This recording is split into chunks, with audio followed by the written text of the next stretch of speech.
Samantala, habang nagkakagulo ang magtiyuhin, nakangiti pa rin pinapanood ni Melissa mula sa kanyang maiwagang kristal ang malaking hukbo ni Hamid na kasalukuyang binabagtas ang malawak na lambak. Kitang-kita ang malaking kalamangan ni Hamid pagdating sa puwersa laban kay Haring Argo. Kaya ganoon na lang kataas ang kumpiyansa ni Melissa na madali nilang matatalo si Haring Argo. Kinabukasan nga, sa may countryside malapit sa border ng Terraveda, ay pinapanood ng mga kabalyero ang hukbo ni Hamid mula sa ibabaw ng isang burol.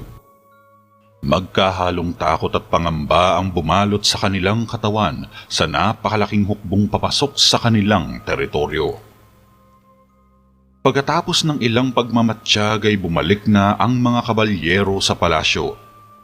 Nagpunta si Javier sa silid ni Prinsipe Jericho upang sorpresahin sana ito, ngunit naabutan niyang tulog pa ang prinsipe. Kaya naisipang hawiin ni Javier ang mga kortina sa bintana, subalit napailing siya nang bumungad ang isang magulong kwarto sa kanya. Nagkalat ang mga tirang pagkain sa mesa, ang mga labahan na nakatambak lang sa dressing room at sahig. Inis na napatingin si Jericho sa bintana dahil halos sa kanya tumatama ang mainit na sikat ng araw at mas lalo pa itong nainis na makita ang nakakaasar ng ngiti ni Javier. Anong nangyari dito? Tanong pa ni Javier. Ano nangyari? Tinatanong mo kung anong nangyari? Kinailangan kong gumawa ng ilang bagay na walang katulong. Iyon ang nangyari. Inis na sagot ni Prinsipe Jericho. Bakit? Hindi naman ako nawala ng ganong katagal Katwiran naman ni Javier. Nang walang pahintulot ko! Ani ni Jericho. Paano kung namatay ako? Sige, sino nang maglilinis sa ganitong klaseng kwarto? Pinulot ni Javier ang mga damit ni Jericho sa sahig. Mas mabuting hindi na ako magreklamo. Hindi tulad mo. Reklamo dito, reklamo doon. Pwes, saan ka nagpunta? Tanong ni Jericho. Di mo alam, mamamatay na sana ako nung oras na iyon. Turan pa ni Javier, subalit imbis na malungkot ay uminit lalo ang ulo ni Jericho. Wala akong oras para makipagbiruan sa'yo dito, Javier. Ang kinabukasan ng kaharian ay nakasalalay na sa aking mga balikat. May ideya ka ba kung anong pakiramdam na iyon, ha? Wika naman ni Jericho. Natigilan agad sa ginagawa si Javier. Ano naman? Napa-beast mode si Jericho. Javier, dapat siguro ay itapon na kita sa piitan. Anong masasabi mo para sa iyong aksyon, ha? Nawala ka ng 2 araw! Bumangon si Jericho at naupo sa gilid ng kama. Hindi ka pa nag-aalmusal kaninang umaga, di ba? Pag-iiba ni Javier ng usapan. Bumugso ang galit ni Jericho sa sinabi ni Javier, kaya kumuha ito ng bagay na maibabato kay Javier. Eto, ipag-almusal mo sa mukha mo!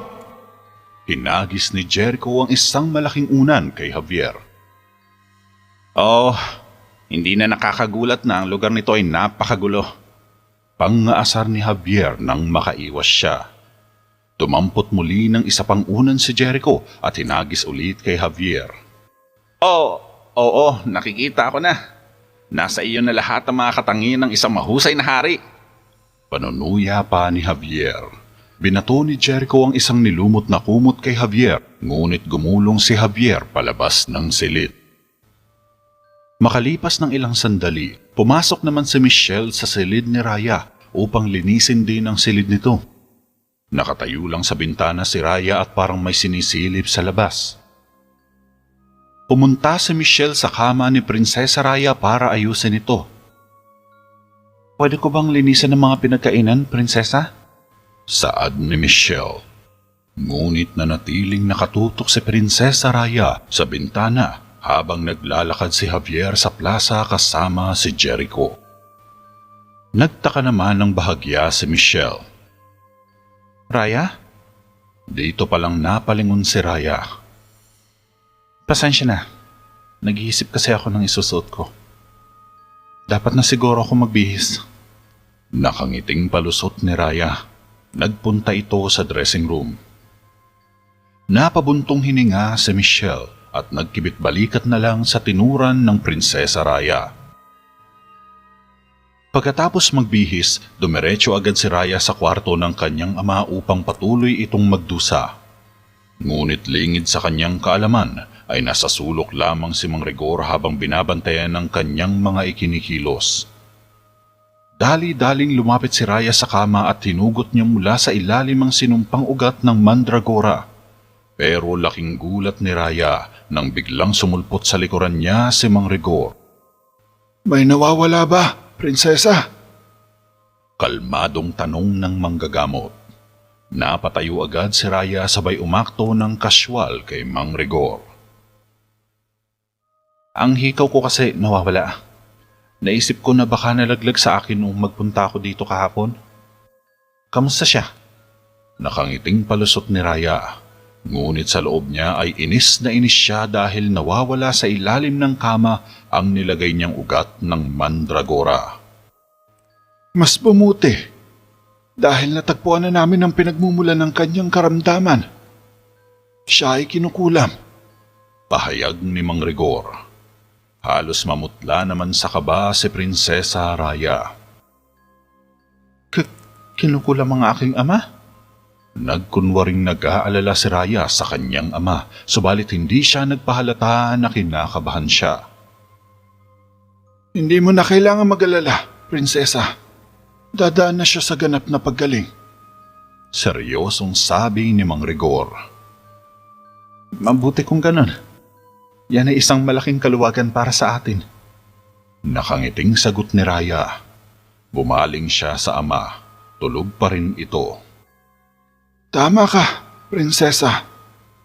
Wika naman ni Mang Rigor, sabay matalim na tumingin kay Raya. Lumabas si Raya sa silid ng galit. Palagay niya ay may bumulilyaso sa plano niya. Pagdating niya sa Central Corridor ay nagtago siya nang makasalubong si Javier. Lumabas si Raya mula sa isang alcove nang dumaan si Javier at hinila niya agad ang binata papasok dito. Nagulat si Javier nang mag-cross muli ang landas nila ni Raya, ang babae na itinuturing niya ngayon na mortal na kaaway. Takot at gulat ang nadama ni Javier habang kaharap niya ang babae na nanlilisik ang mga matang nakatitig sa kanya. Hindi ko alam kung paano ka nakatakas kay Melissa.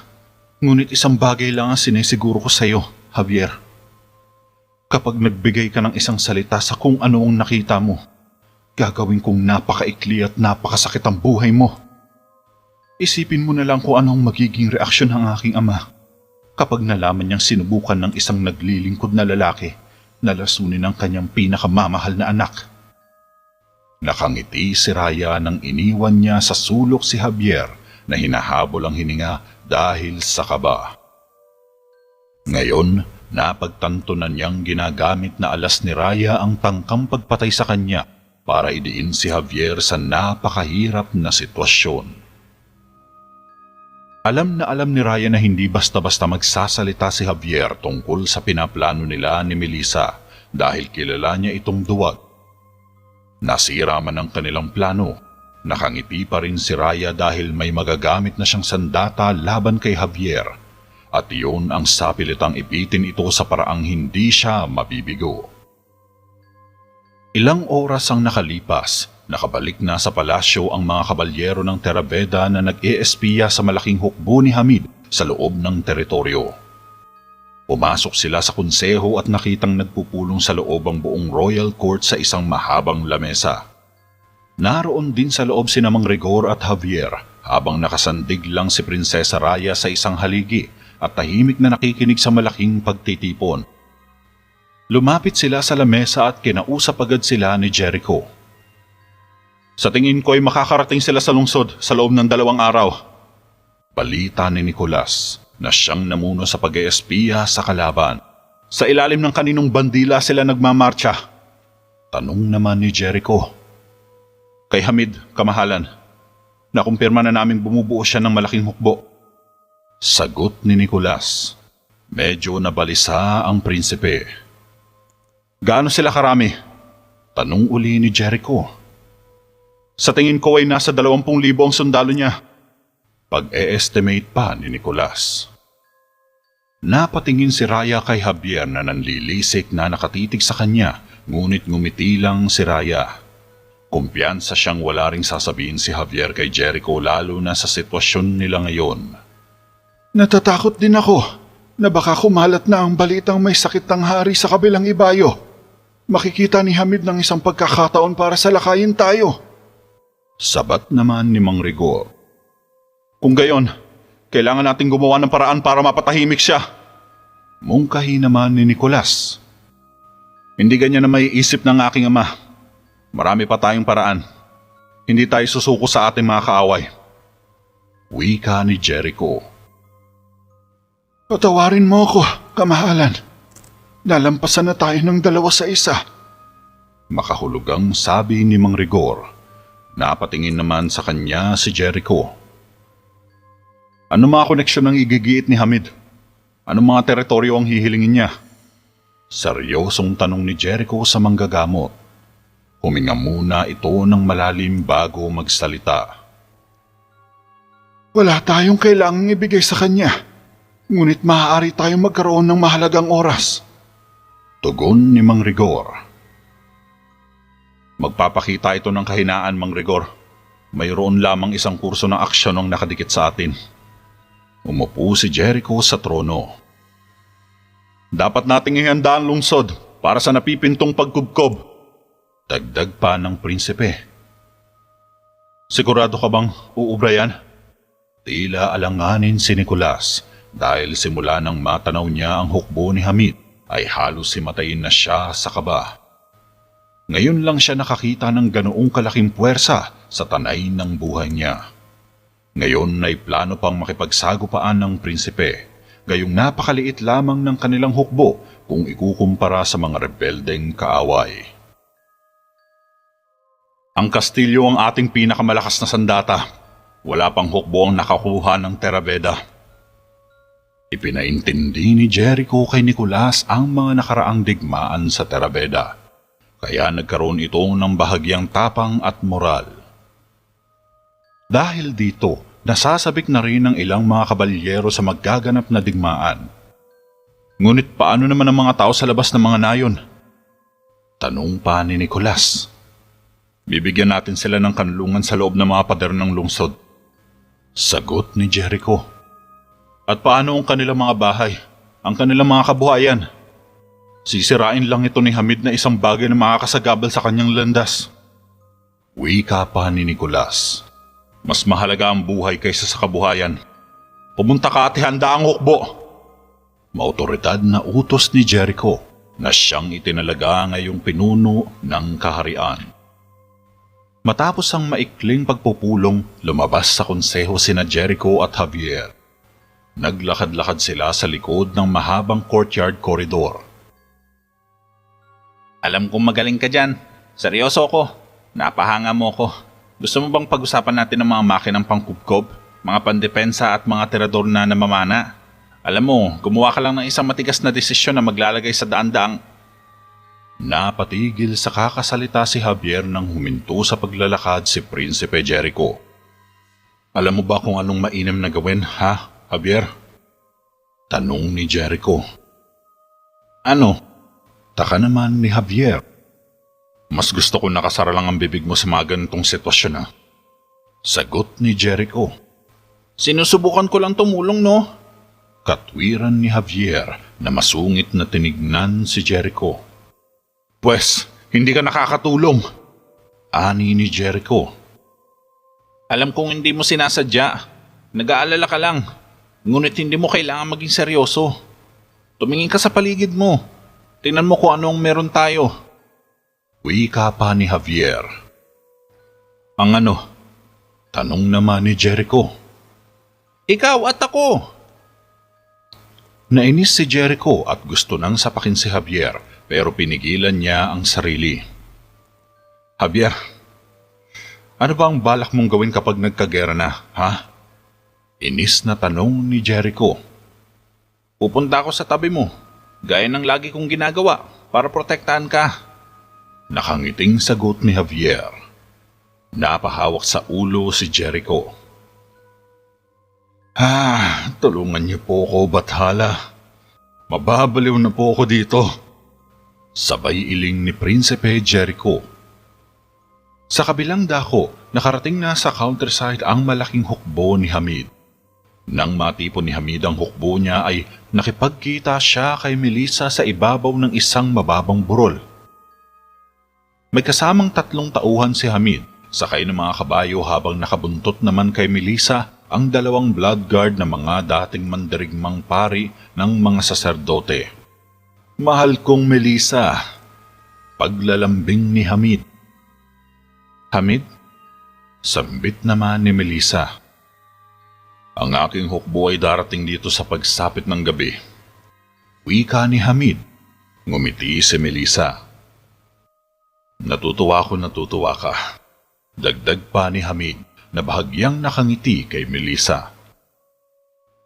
Maghihintay ako at titignan kung maghahatid ka ng tagumpay bago ko sabihin na nalulugod ako sa'yo. Wika naman ni Melissa. At kapag nagawa ko, pagkahamon ni Hamid, bibigyan kita ng isang piging na hindi mo malilimutan. Pangako naman ni Melissa. Kinagabihan, kasalukuyang nakatayo si Jericho sa harap ng bintana habang pinag-iisipan niyang mabuti ang mga gagawing hakbang at taktika kung papaano bubuwagin ang malaking puwersa ni Hamid. Pero biglang nabasag ang pagmumuni-muni ni Jericho nang kumatok si Michelle sa nakabukas na pinto ni Jericho. Sumilip ang kalahating katawan ng dalaga, ngunit tumalikod din ito at nahihiyang umalis. Pasensya na, hindi ko sinasadya.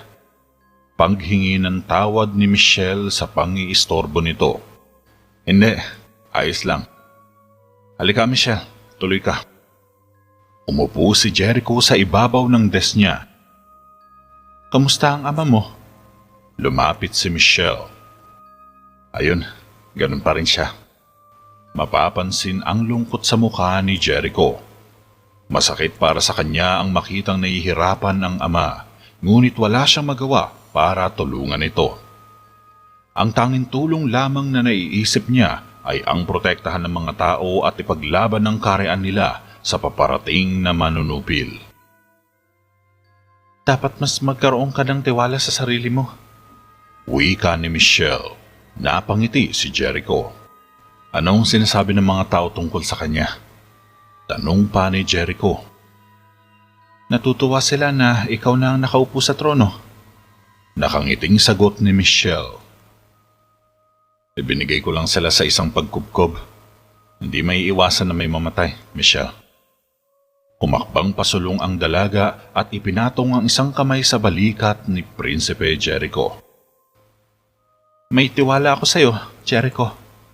Higit pa kay Haring Argo at higit sa sino mang lalaki. Ang pag-aalala ay hindi isang matalinong payo. Ngunit kalimutan mo ang lahat ng takot. Kailangan mong sundin kung anong paniniwalaan mong tama. Mahabang payo ni Michelle. Natahimik sila sandali. Ilang sandali ay nilagay ni Jericho ang kanyang kamay sa ibabaw ng kamay ni Michelle. Biglang tumingala ang dalaga. Nakita ang makahulugang tingin ng prinsipe. Dahan-dahang hinila ni Michelle ang kamay at nakayukong lumayo kay Prinsipe Jericho. Kailangan ko nang umalis, kamahalan. Marami pa kasi akong gagawin. Nahihiyang tumalikod si Michelle at mabilis na naglakad patungo sa may pinto. Napatayo si Jericho. Hindi mo na kailangan tawagin ako ng ganyan. Habol pa ni Jericho. Napahinto naman si Michelle sabay humarap kay Jericho. Hanggat kinakailangan, kamahalan.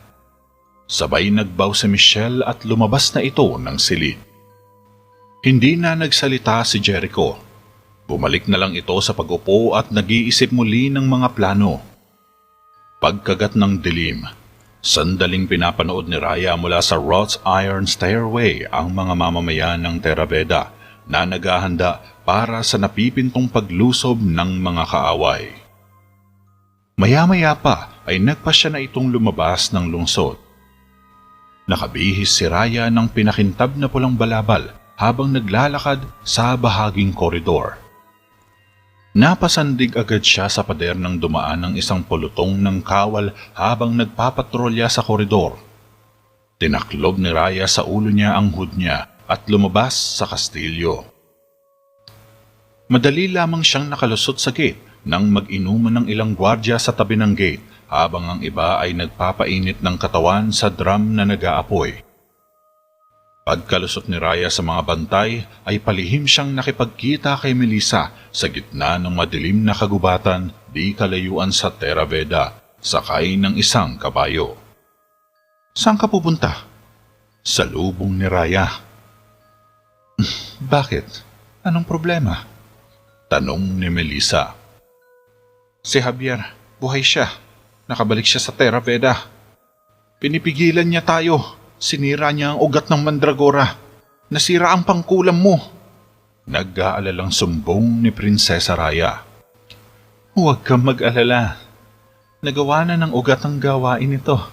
At wala pa sa isang araw tungo sa lungsod ang hukbo ni Hamid." Ani ni Melissa. Nanatili itong kalmado sa kabila ng sitwasyon. "Bakit? Ito na ba ang oras?" tanong pa ni Raya. "Handa ka na, Raya?" Nakangiti si Melissa. "Ang hukbo ni Hamid ay makapangyarihan. Ngunit hindi nila kayang ibagsak ang lungsod sa kanilang sariling pamamaraan lamang. Ikaw rin. Dapat mong gampanan ang iyong bahagi sa plano." Dagdag pa ni Melissa. Napabuntong hininga lang si Prinsesa Raya. "Sabihin mo, ano ang dapat kong gawin?" Inabot ni Melissa ang isang tungkod kay Raya na may kakaibang kristal na nakaipit sa dulo. Wala itong pinagkaiba sa mahiwagang tungkod ni Tanya, ngunit medyo maliit lang ang kristal nito. Walang kamalay-malay si Raya na isang bagay na makapangyarihan ang hawak niya. Ito ay inukit mula sa puno ng rowan na tumutubo sa pinakapusod ng isla ng Pinagpala. Tanging ang mga matataas na mga saserdote lang at ang mga paring mandirigma ang maaaring gumamit nito. Paliwanag pa ni Melissa. "Mahina pa ang kakayahan ko. Wala akong lakas para humawak ng gantong instrumento." Wika naman ni Raya. Halatang nag-aalangan siyang hawakan ang mahiwagang tungkod. "Huwag kang mag-alala, Raya. Gagabayan ka ng mga bubuhayin mo. Dala nito ang sariling kapangyarihan." Sagot naman ni Melissa. "Hindi kita bibiguin." Nasambit lang ni Raya. "Alam ko." Ngiting tugon ni Melissa. Naghiwalay na ng landas ang dalawa matapos magbigayan ng impormasyon. Kinabukasan sa Main Square, ang mga magsasaka na nagmula pa sa maliliit na nayon ay naisipang pumila sa tarangkahan papasok sa Terra Veda upang hindi sila maipit sa mangyayaring digmaan bukas. Kanya-kanya silang bitbit na mga kagamitan na maaaring mapakinabangan kung sakaling makapasok ang mga kaaway sa kaharian. Mapabata man o matanda ay nakipagsisiksikan sa pila at iniwan ng walang kasiguruhan kung may babalikan pa silang tahanan pagkatapos ng digmaan. Mula naman sa Griffin Staircase ay mag-isang kinaladkad ni Javier pataas ang hagdanan. Ang mga bagahe at gamit ng mga taong lumikas sa kabilang nayon at sa kalapit na mga baryo. "Javier, saan ka ba nagpunta? Kanina pa kita tinatawag eh. May probisyon ng konseho para sa pagtitipon ngayon." Sermon ni Jericho nang matagpuan si Javier sa Griffin Staircase na nahihirapan sa pag-akyat ng mga bagahe sa hagdan. Binaba ni Javier ang mga bagahe. "Hindi mo ba alam na 25 inasnan na bakalaw, 15 pinatuyong kapre, at isang pinausukang baboy ramo ang binubuhat ko ngayon?" Reklamo ni Javier. "Ano na bang nangyayari sa mundo? Parang mababaliw na rin ako." Sabay iling ni Jericho. "Naghahanda tayo para sa isang pagkubkob. Yun ang nangyayari." Wika naman ni Javier habang dumadaan sa kanilang harapan ang mga gwardyang nagmamadaling bumaba sa hagdan. Napatabi ang dalawang nagtatalo. Oo, hindi isang piging. Sagot ni Jericho. Alam ko kung ano ka kung walang pagkain. Maaari tayong makulong dito ng ilang linggo, buwan o taon. Tignan mo kung anong dala ko para sa almusal mo. Ang iyong paboritong adobong itlog. Kinuha ni Javier ang malaking botelya na puno ng mga nilagang itlog ng pato. Sa kabilang banda, patuloy ang mga gwardya sa paghahanda ng mga armas at kagamitan habang inaakyat ito sa wrought iron stairway. Walang sinasayang na panahon ang mga ito dahil anumang oras ay maaaring lumusob sa kanila ang hukbo ni Hamid. Kaya ang lahat ng maaari nilang magamit bilang mga sandata ay inaakyat na nila sa ibabaw ng battlements area kung saan ito ang ilang magiging pangunahing lagusan ng mga kaaway upang makapasok sa Terra Veda.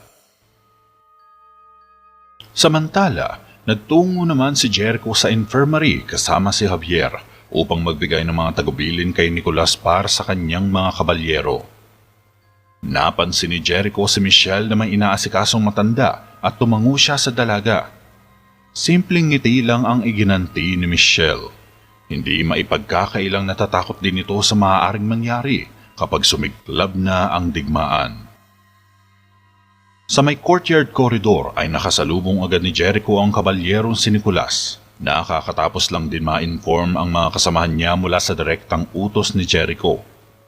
Pinangunahan niya ang mga ito para sa paghahanda at mga plano. Nabigyan na ba ng kanlungan ng lahat mula sa malalayong nayon? Tanong ni Jericho. Sa abot ng ating makakaya, kamahalan. Halos 9,000 na sila ngayon, ngunit dumarating pa rin ang iba at nakadagsa sa labas. Diretsyong sagot ni Nicolas kay Jericho. Gaano katagal ang ating probisyon? Tanong pa ni Prinsipe Jericho. Nakasalalay lang ito sa inyo, kamahalan. Sa kung anong pagkalugi o pinsala ang matatamo natin sa digmaan. Tugon naman ni Nicolas. Si Hamid, kasunod na tanong ni Jericho. Ang ating mga espiya sa labas ay nagulat na sila ay darating ng ilang oras. Wika ni Nicolas. Iniwan ito ni Jericho at nagtungo siya sa silid ng kanyang ama. Natutulog pa rin ang hari at di pa masiguro kung kailan ito magigising. Umupo si Jericho sa tabi ng kama ng kanyang ama at malungkot na pinagmasdan ng hari. Pumasok bigla sa silid si Javier. Lumapit ito kay Jericho na malungkot na nakatitig kay Haring Argo. Oras na, wika ng binata. Tumayo si Prinsipe Jericho at ipinatong niya ang kamay sa dibdib ng natutulog niyang ama. Pangako, hindi kita pababayaan. Wika ni Jericho. Bahagyang nakaramdam ng lungkot si Javier at naalala rin niya ang kanyang ama. Mabilis itong umiling at nag-focus sa kanilang gagawin. Sa battlements area, mabilis na nagtungo sina Jericho at Javier at tumingin sa libo-libong mga kalaban na nakamarcha sa labas ng kaharian. Para silang mga langgam kung tingnan sa dami nila. Maayos silang naka-formation habang isinisigaw ang bandera ng kanilang hukbo. Bumaba sina Jericho at pinangunahan niya ang mga kabalyero lampas sa kanyang hukbo sa square. Halos wala pa sa kalahati ang bilang nila kung ikukumpara sa puwersa ni Hamid, ngunit hindi siya nagpakita ng kahinaan. Sa sandaling ito ay kailangan niyang maging matapang upang hindi mawala ng moral ang kanyang maliit na hukbo na umaasa lamang ng himala. Sa isang maliit na silid, pinatibay ni Jericho ang sarili niya habang inihahanda ng kanyang mga kabalyero ang kanilang mga kagamitan at sandata. Matapos nito, tinulungan ni Javier si Jericho sa susuotin niyang baluti mula sa loob ng kanyang silid. Medyo hinihigpitan ni Javier ang pagkakasukob sa vambrace strap ni Prinsipe Jericho sa likod. Pasensya na. Paghingi ng tawad ni Javier nang mapansing napadaing ng konti si Jericho. Hindi ka naman kinakabahan ngayon, di ba, Javier? Wika pa ni Prinsipe Jericho. Hindi ako kinakabahan, no? Masungit na sagot ni Javier, ngunit kahit anong pagkakaila ang gawin niya ay halata pa rin sa itsura niya na kinakabahan siya. Hindi may pagkakailang natatakot ito sa magiging epekto ng digmaan. Hindi. Sigurado ka? Paniniguro pa ni Jericho. Dahil nagtitiwala ako sa iyong tadhana at naniniwala akong magtatagumpay ka. Makatwirang sabi ni Javier. Biglang nag-roll ang mga mata ni Prinsipe Jericho. Nakainom ka ba ng panis na gatas, Javier? Tanong ni Jericho. Sa halip na maasar ay hinugot ni Javier ang isang espada sa ibabaw ng mesa. Ito na ang iyong kapalaran na maging isang pinakadakilang hari sa lahat na makikilala sa Terra Veda. Ang iyong magiging tagumpay ay aalalahanin ng lahat sa bawat henerasyong dadaan hanggang sa katapusan ng panahon. Magtiwala ka lang sa iyong sarili. Sabay inabot ni Javier ang espada kay Jericho. Seryoso lang na nakatingin sa kanya ang Prinsipe Jericho. May mga pagkakataon, Javier, na kapag nagpapakita ka ng isang uri ng... hindi ko alam kung ano iyon. Ayokong sabihin, hindi ito karunungan, pero oo, parang gano'n na rin. Nahihiyang sambit ni Jericho. Ngumiti si Javier. Pero wag ka muna magsaya. Sa lahat ba naman kasi ng pagkakataon ay palagi kang tulala? Umalis si Jericho. Natunaw ang mga ngiti ni Javier at nanlilisik na sinundan si Jericho. Sa loob ng silid, galit na pinapanood ni Prinsesa Raya ang paglabas ng mga kawal ng Terra Veda sa loob ng kastilyo. Naka-full battle armor sila na may kanya-kanyang sandata na nakakabit sa kanilang tagiliran. Nakapaglunsad na ng malawakang evacuation ang palasyo. Lahat ng mga mamamayan ay naisekyon na sa loob ng evacuation center kung saan napapaligiran ito ng matitibay na pader ng kastilyo. Pinuno ang lahat ng bakanting silid at wala sino man ang hinahayaang makalabas hanggat hindi natatapos ang digmaan. Gayunpaman, naiisip pa rin ni Raya na kapag napabagsak ng hukbo ni Hamid ang Terra Veda, ay mapapasa kamay na niya ng solo ang kaharian. Itatalaga niya ang sarili bilang reyna. Siya na ang mamumuno sa mga tao at mga nasasakupang teritoryo ng kanyang ama. Pero sa ngayon ay matigas ang paninindigan ni Prinsipe Jericho. Alam niya sa sarili na hindi ibibigay ng kapatid ng basta-basta ang iniingatang kaharian. Ipaglalaban niya ito hanggang sa kauli-hulihan kahit buhay pa niya ang maging kapalit. Nanumpa itong poprotektahan niya ang mga mamamayan sa abot ng kanyang makakaya. At hinding-hindi niya hayaang magtagumpay ang manunupil kahit na alam niyang napakaliit lamang ng tsansa nilang manalo sa digmaan.